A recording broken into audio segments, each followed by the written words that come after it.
The invisible thread. The monsoon rain pattered against the tall windows of Verma Design's headquarters in Mumbai, creating a soothing rhythm that contrasted with the tension inside the conference room. Prisha Sharma adjusted her simple cotton salwar kameez, feeling underdressed among the tailored suits and designer dresses that populated the room. Her portfolio of textile designs lay open on the table, showcasing intricate hand-woven patterns that told stories through thread and color.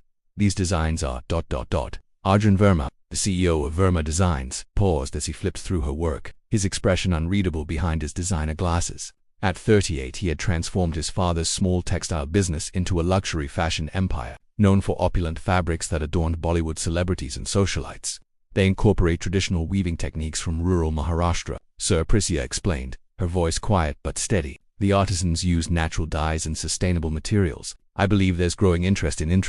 Arjun cut her off with a dismissive wave. Ms. Sharma, our clients pay thousands for exclusive designs. They don't want to look like village women carrying water pots. A few executives chuckled. Prisha felt heat rising in her cheeks but maintained her composure.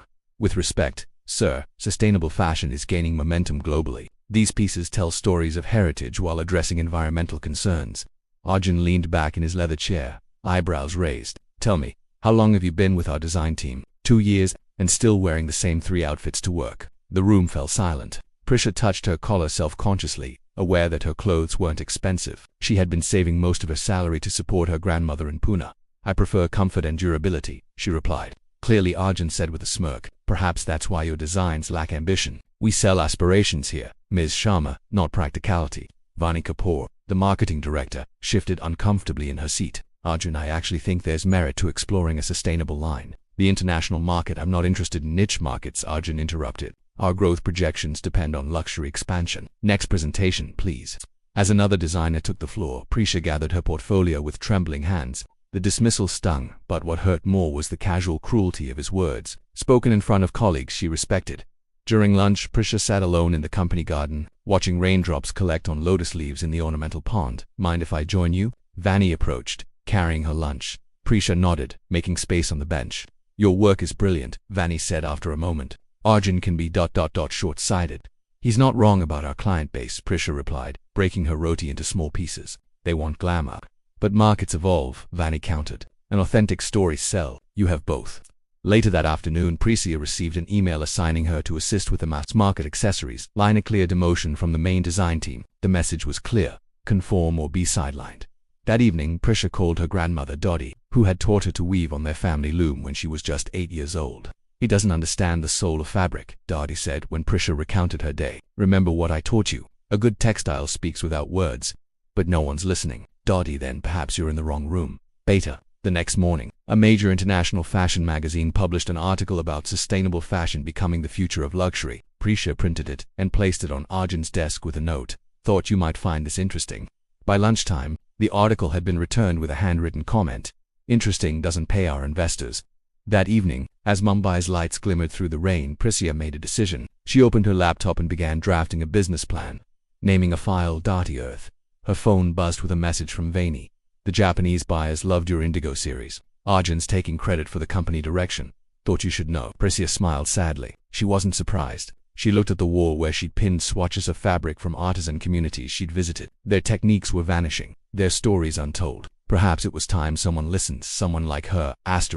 Weaving courage. The morning Prisha handed in her resignation letter felt surreal. Mumbai's humidity clung to her skin as she cleared her desk, placing her small potted tulsi plant into a cloth bag along with her sketchbooks and collection of thread samples. You're making a mistake, Vani said, leaning against the doorframe of the now empty workspace. Arjun can be difficult, but this company has resources you can't find elsewhere. Prisha carefully folded a hand-embroidered handkerchief her grandmother had made. Resources aren't everything, Vani. I need purpose. And what's your purpose now? Starting from scratch, when the economy is struggling. Vani's concern was genuine. Remember those weavers in Chandri I visited last year? They're losing their livelihoods because companies like ours prefer cheaper machine-made alternatives. Prisha zipped her bag closed. I've been thinking about this for months, even before Arjun's comments. It was just the push I needed. As she walked through the design department, a few colleagues offered awkward goodbyes. Most avoided eye contact leaving. Verma Designs voluntarily was unheard of. The company's prestige opened doors throughout the fashion industry, and Prisya was walking away from that security. Outside, the monsoon had temporarily retreated, leaving behind puddles that reflected the steel and glass office tower. Prisya took a deep breath of the humid air, feeling both terrified and strangely free.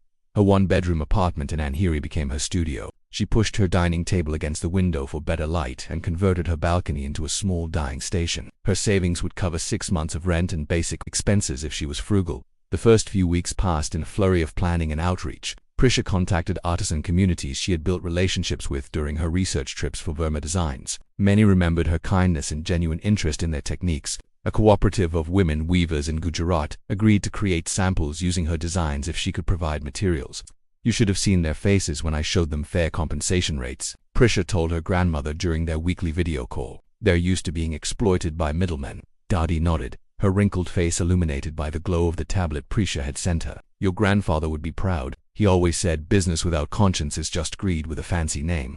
Despite these small victories, reality soon set in. Fabric suppliers refused to sell in small quantities, and those that did charged exorbitant prices. 3 potential investors politely declined her business proposal, one mentioning that competing with Verma Designs would be unwise for a startup.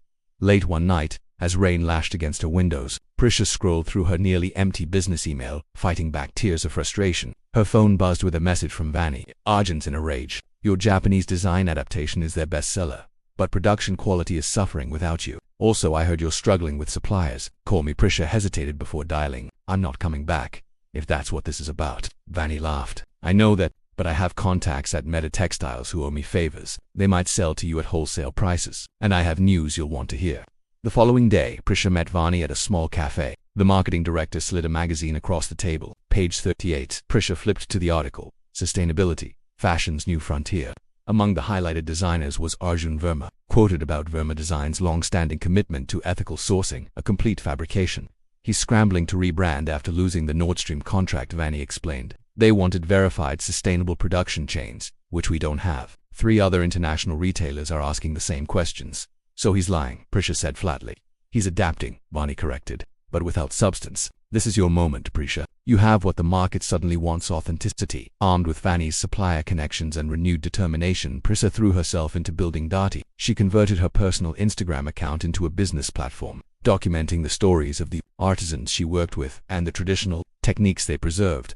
Her first collection consisted of just 12 pieces, scarves and stoles created from organic cotton and natural dyes. The photography session, done by a friend in exchange for dinner, took place on her apartment rooftop at dawn, the golden light making the fabrics glow. When she launched her website, featuring detailed stories about each artisan alongside their creations, the response was modest but encouraging. A sustainable fashion blogger with a small but dedicated following featured Dati, praising its transparency and authentic approach. Then came the setback. A shipment of indigoed fabric arrived damaged by water, representing nearly a third of her investment. That same day, her landlord announced a rent increase. Sitting among the ruined textiles, Prisha wondered if she had made a catastrophic mistake. Her phone rang an unknown number. Is this Prisha Sharma of Dati? The woman's voice had an American accent. Yes, speaking.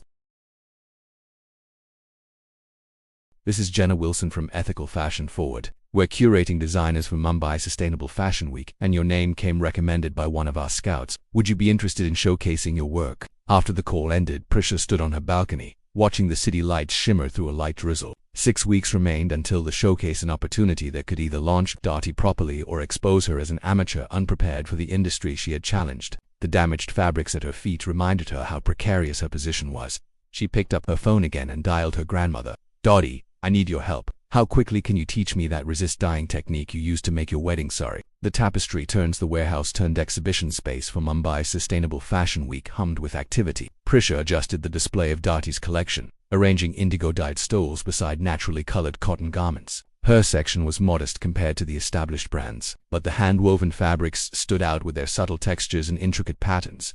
These are extraordinary, said a woman examining a scarf dyed with turmeric and pomegranate. The depth of color is remarkable for natural dyes. Prisha recognized Jenna Wilson, the American curator who had invited her. Thank you. The artisans used techniques passed down through generations. And this resist pattern. Jenna traced the intricate design. My grandmother taught me that. She created her wedding sari using the same method 60 years ago. Prisha smiled, remembering the late nights on video calls with Dottie, both of them working simultaneously on different pieces, separated by distance but connected by craft. You're telling the stories that the fashion industry has ignored, Jenna said. That's why you're here. By midday, Prisha had given 3 interviews to sustainability-focused fashion publications. Her demonstration of traditional dyeing techniques drew crowds, with attendees touching the fabrics and asking questions about the communities that created them. As the afternoon session began, Prisha noticed a familiar face entering the exhibition. Devika Rai, Verma Designs trend forecaster. Their eyes met briefly before Devika looked away, pretending not to recognize her. "They're watching you," Vani texted later. Arjun sent 3 people to report back on the sustainable designers. "Your name came up in yesterday's meeting." Prisha wasn't surprised. What did surprise her was the order that came through Darty's website that evening.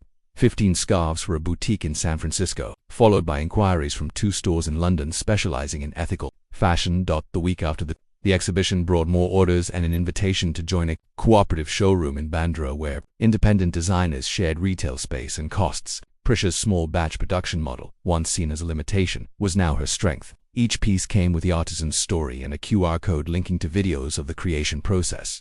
"You've hit a sweet spot," explained Nikhil, the showroom manager. "Consumers are becoming more conscious. They want to know who made their clothes and how." Across town at Verma Designs, Arjun Verma studied the quarterly sales reports with growing concern. The European luxury market, once their strongest sector, showed a 15% decline. The sustainability claims he'd hastily added to marketing materials weren't convincing retailers, who now demanded documentation and certification. "Sir, we have a problem with the new eco-friendly collection," his production manager explained during an emergency meeting. "The fabric supplier claims they can't meet our volume requirements while maintaining the organic standards." "Then find suppliers who can," Arjun snapped. "That's the issue, sir. There's suddenly high demand for verified sustainable textiles. Smaller companies have locked down relationships with the authentic producers." Arjun removed his glasses, pinching the bridge of his nose. "Are you telling me we can't compete with startups now? Not on authenticity." "No," the manager admitted. "These small brands have been building these relationships for years. We can't just buy our way in." Later that evening, scrolling through industry news, Arjun paused at an article featuring emerging sustainable designers. There was Prisha, demonstrating natural dyeing techniques, looking confident and purposeful, nothing like the quiet designer who had left his company months ago. The article quoted her, "Luxury isn't about expense, it's about meaning. When you know who made your clothes and the tradition behind them, that creates true value." Arjun closed the article, unsettled by how closely her words aligned with the feedback he'd been receiving from once loyal clients. Meanwhile, Prisha faced growing pains of her own. Orders had increased beyond what her current artisan partners could produce. Scaling up while maintaining quality and ethical standards proved challenging. She needed capital to establish a proper workshop where traditional techniques could be practiced with fair compensation. After 3 banks rejected her loan applications, Prisha found herself sitting across from Rohan Gupta, an impact investor whose family had made their fortune in conventional textiles before shifting to sustainability projects. "Your margins are thin," Rohan observed, reviewing her business plan, "and your production capacity is limited." "Because I refuse to compromise on fair wages or environmental standards," Prisha replied. "My business model prioritizes people and planet alongside profit." Rohan studied her for a moment. "Most entrepreneurs say what investors want to hear. You're doing the opposite." "I'm being honest about my values. They're non-negotiable."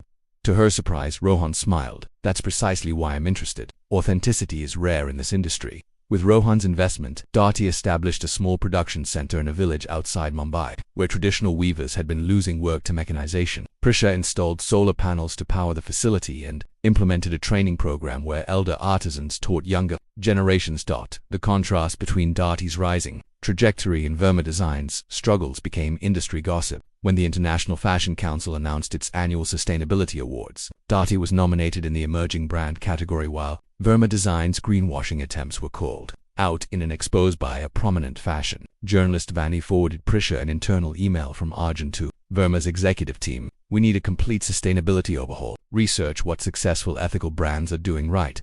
"He still doesn't get it," Prisha told Vani during their monthly coffee meeting. "You can't just adopt sustainability as a marketing strategy. It has to be foundational." "The board is pressuring him," Vani revealed. 2 directors suggested acquiring a successful sustainable brand rather than trying to transform from within. Prisha stared at her friend. "You don't mean ... Vani nodded. "Your name came up. They've been monitoring Darty's growth." Arjun was livid, but he couldn't dismiss the suggestion outright. That evening, as monsoon clouds gathered again over Mumbai, Prisha walked through Darty's new workshop. Artisans worked at looms and dyeing vats, their expertise now valued and properly compensated. On the wall hung their first fully handcrafted garment collection, ready for the upcoming season. Her phone buzzed with a notification, an invitation to the prestigious Global Textile Innovation Gala in Delhi next month. The event would bring together the industry's most influential figures, Inevitably, Arjun Verma. As rain began to fall, Prisha wondered if she was ready to face the man who had dismissed her so completely, not as a defeated former employee, but as a competitor and innovator whose vision had proven more prescient than his. Golden hour. The Taj Palace Hotel in Delhi gleamed with understated elegance as India's fashion elite gathered for the Global Textile Innovation Gala. Crystal chandeliers cast a warm glow over displays showcasing the industry's future, from advanced sustainable materials to revival of ancient techniques. Prisya entered wearing a Dati original, a midnight blue sari with natural indigo dye, adorned with her grandmother's resist pattern technique. The fabric told a story through its subtle variations, each imperfection a testament to human hands rather than machine precision. Prisya Sharma, right? A photographer approached. Would you mind a few questions about Dati's nomination? Before she could answer, Jenna Wilson appeared, elegant in a hand-woven jacket. The woman of the hour. Your installation is causing quite a stir. Dati's exhibit stood in stark contrast to the technology-focused displays. Instead of glossy presentations, Prisya had created a living workshop with 3 master artisans demonstrating their craft. Attendees gathered to watch an elderly weaver create intricate patterns on a portable loom, many touching the textiles with wonder, asking questions about techniques centuries older than the digital innovations surrounding them. It's not what people expected, Prisha admitted. That's precisely why it's working, Jenna replied. Everyone's talking about authenticity tonight, but you're the only one showing it in action. As they spoke, Prisha noticed Arjun Verma across the room, surrounded by executives but looking strangely isolated. Their eyes met briefly before he turned away, engaged in conversation with an investor. Have you seen Verma's presentation? Jenna asked, following Prisha's gaze. Complete reinvention. They're announcing a sustainable line with artisan partnerships. Something tightened in Prisha's chest. Really? Imitation is flattery, I suppose, Jenna smiled, though the industry sees through it. Speaking of which, the panel discussion on authentic sustainability starts in 20 minutes. As a nominee, you should be there. The panel was held in a smaller hall, with 5 speakers including Prisya and, to her dismay, Arjun Verma. As the moderator introduced them, Prisha focused on remaining composed, arranging her notes while avoiding eye contact with her former boss. Our topic today is authenticity in sustainable fashion, the moderator began. Mr. Verma, as an established luxury brand pivoting toward sustainability, what challenges have you encountered? Arjun leaned toward the microphone. Transformation isn't simple for a company of our size. We're learning that sustainability isn't just about materials but about relationships with suppliers, artisans, and communities. His words were perfect, Prisha thought, yet hollow rehearsed phrases without the foundation of genuine commitment. When her turn came, she spoke simply about Dati's journey, emphasizing the artisans' names and stories. Our challenge isn't becoming sustainable, we began that way. It's growth without compromise. Every expansion decision begins with one question. Does this honor the hands that create? The contrast between their approaches became clearer through the discussion. While Arjun spoke of sustainability targets and certification programs, Prisha described morning rituals with natural dyes and the village grandmother who had revived a forgotten weaving technique. After the panel, attendees crowded around Prisha asking questions about Dati's apprenticeship program and community impact. From the corner of her eye, she noticed Arjun standing alone, watching the interaction with an unreadable expression. The awards ceremony began at 8, with the exhibition hall transformed into a formal dinner venue. Prisha found herself seated at a table with various industry figures, including, uncomfortably, Arjun Verma himself. Congratulations on your nomination, he said stiffly as they took their seats. Thank you, Prisha replied. Equally formal. An awkward silence fell between them, filled only by surrounding conversations. Finally, Arjun spoke again, his voice lower. Your exhibit, the blue indigo technique. I haven't seen work of that quality since my grandmother's generation. Surprised by the genuine observation, Prisha hesitated before responding. The artisan who created it learned from her great-grandmother. These skills nearly disappeared because the market undervalued them. I visited your workshop display, he admitted. Twice, actually. The second time I spoke with the elderly weaver about her village's history. Before Prisha could respond, the awards presentation began. Categories for innovation, design excellence, and sustainability impact were announced, with polite applause for each winner. When emerging sustainable brand arrived, Prisha held her breath. And the winner is Dati for exceptional commitment to artisan communities and textile heritage preservation. The applause was genuine as Prisya made her way to the stage, her hands trembling slightly as she accepted the Crystal Award. Looking out at the audience, she saw Vani giving her a standing ovation, alongside Rohan and her other supporters. Even Arjun was applauding, his expression complex. This award belongs to the hands that weave our future from threads of the past, Prisha said into the microphone. To the artisans who believed their skills still mattered when the market told them otherwise. Sustainability isn't a trend, it's remembering that every thread connects us to each other and to the earth. Later, As attendees mingled during the reception, Arjun approached her again, this time without pretense. "I was wrong about you," he said simply. "About many things." Prisha studied him, seeing not the arrogant CEO but a man facing the limitations of his vision. "The industry is changing. Arjun, are you changing with it, or just adapting your marketing?" "That's a fair question." He looked down at his drink. "Would you believe I've been visiting weaving communities in Gujarat, trying to understand what we've been missing? Why? Because watching your artisans work today reminded me why I loved textiles in the first place, before quarterly reports and investor expectations." He hesitated. "My father started our company with 6 handlooms in our family home. Somewhere along the way, we lost that connection." Prisha wasn't sure what to say. This vulnerability was unexpected. "I'd like to learn from you," Arjun continued. "Not to copy Dati, but to rediscover authentic purpose. Perhaps there's room for collaboration rather than competition."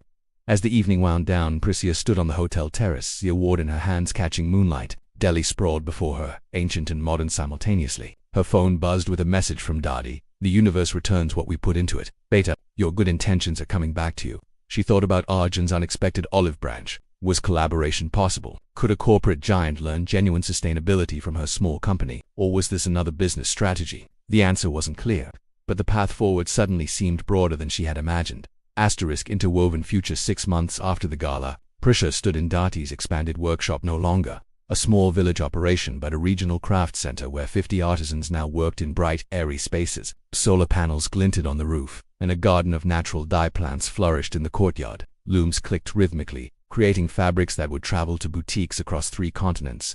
"The apprenticeship applications have doubled," reported Mira, her operations manager, "and the waitlist for our textile training program has over 100 names." Prisha nodded, watching a young woman learning indigo dyeing techniques from a master artisan. "How's the documentation project coming along?" "We've recorded 15 traditional techniques so far," Mira replied. "The digital archive will be ready for the Heritage Foundation next month." The evolution of Dati had exceeded Prisha's early dreams. The Sustainability Award had brought attention, but it was their business model prioritizing artisan welfare while creating desirable products that proved surprisingly profitable. They remained small batch and handcrafted, with prices reflecting fair compensation rather than artificial scarcity. Her phone buzzed with a message. From Arjun. "Proposal documents sent. Review when you can." The unexpected partnership had begun tentatively 3 months after the gala. Verma Designs had approached Dati not with acquisition offers but with a different proposition. A joint venture preserving textile heritage across India. Initially skeptical, Prisha had set firm conditions. Verma would provide infrastructure and distribution channels, while Dati would lead artisan relations and authenticity standards. To her surprise, Arjun had agreed to her terms without negotiation. The Heritage Textile Initiative now supported 5 artisan communities, providing sustainable livelihoods while documenting endangered techniques. Verma Designs had access to authentic handcrafted textiles for a specialized collection, while Dati received resources for expansion without compromising values. That afternoon, Prisha met Arjun at a renovated Haveli that served as the initiative's headquarters in Delhi. The formerly dismissive CEO had changed, still ambitious but with a humility that transformation had taught him. The board approved the expansion to Kashmir and Tamil Nadu, he announced as they walked through rooms where master crafters trained young apprentices. "We can support 2 more communities by next quarter if they want our support," Prisha reminded him. "We don't impose our programs." Arjun nodded. "I've learned that lesson. Our Rajasthan project nearly failed until we stopped dictating and started listening." They paused to observe an elderly master weaver demonstrating a complex pattern to entranced students. The ancient technique, nearly lost to mechanization, was finding new practitioners. "My father called yesterday," Arjun said quietly. "He visited the Gujarat workshop. He said it reminded him of how we began, before expansion changed everything." "Is that why you're doing this?" "Nostalgia." "Partly," he admitted, "but also because you showed me that what I thought was idealistic could be practical. Sustainability works as a business model when it's genuine."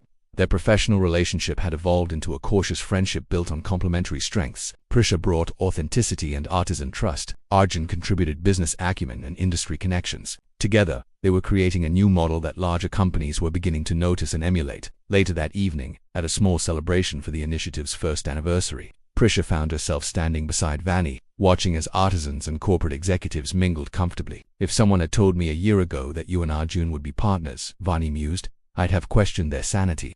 Prisha smiled. "Life rarely follows our expectations." "He's different with you," Vani observed, "more grounded." "The board has noticed. We balance each other," Prisha said simply. "His ambition gives our work scale, while our values give his work meaning." Across the room, Arjun was deep in conversation with an elderly master weaver, listening intently as the artisan explained a technique passed through generations. The arrogance that had defined him had softened into genuine curiosity. Later, as the gathering wound down, Prisha found herself alone with Arjun on the Haveli's terrace, the Delhi sunset painting the sky in hues that reminded her of natural dyes. "I've been thinking about the future," he said, looking out over the city. "About legacy. Verma Designs is secure now," Prisha replied. "The sustainable line is outperforming projections. I meant our legacy, what we're building together." He turned to face her. "This partnership has become more important to me than I expected." The admission hung between them, layered with meanings neither was ready to fully examine. "The initiative matters to me too," Prisha said carefully. "What we've created honors tradition while building something new.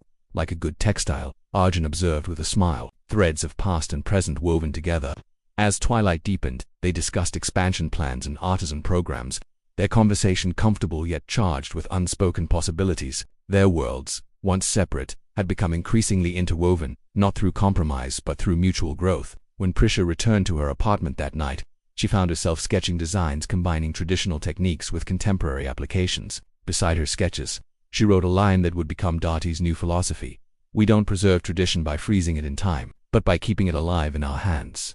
The journey from overlooked designer to industry innovator had transformed her, just as Arjun had been transformed from dismissive executive to thoughtful partner. Neither could have predicted their paths would converge this way, yet the pattern they were creating together seemed, in retrospect, inevitable, like a well-designed textile where every thread finds its proper place. In an industry built on constant change, they had discovered a timeless truth, that real transformation isn't about appearances but about values, not about following trends but about creating meaning, and that sometimes, the people who challenge us most become the partners who help us grow beyond our limitations. As Mumbai's lights twinkled below her balcony, Prisha realized that the true pattern of her life was still being woven thread by thread, choice by choice into something both beautiful and enduring.